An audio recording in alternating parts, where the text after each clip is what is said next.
যিটো কৰ্মৰাজি তাক আমি নশলাগি নোৱাৰোঁ। তেখেত 1992 চনৰ পৰা আমাৰ ইয়াত প্ৰধান শিক্ষক হিচাপে শিক্ষকতা কৰি আছে।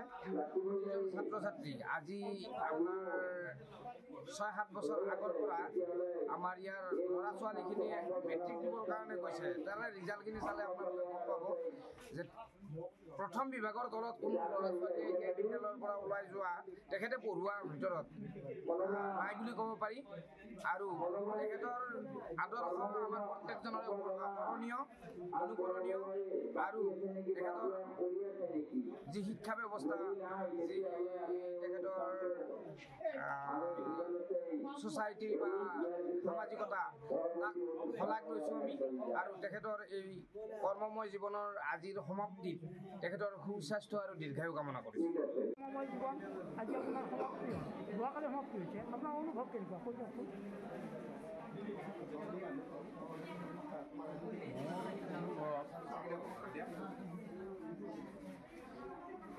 বৰ্তমান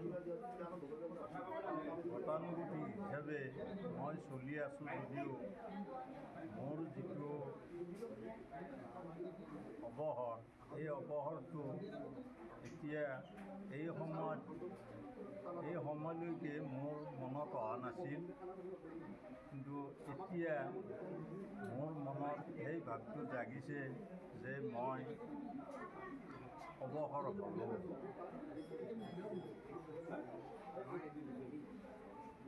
আৰু মই যিখিনি ইমান বছৰে মই যিখিনি কৰ্মময় জীৱন পাৰ কৰিলোঁ, মই এটা আশা পাইছোঁ যে সঁচাকৈ মই কিছুমান ল'ৰা ছোৱালী মই ভাল কৰা যেন মোৰ এটা পৰিলক্ষিত হৈছে।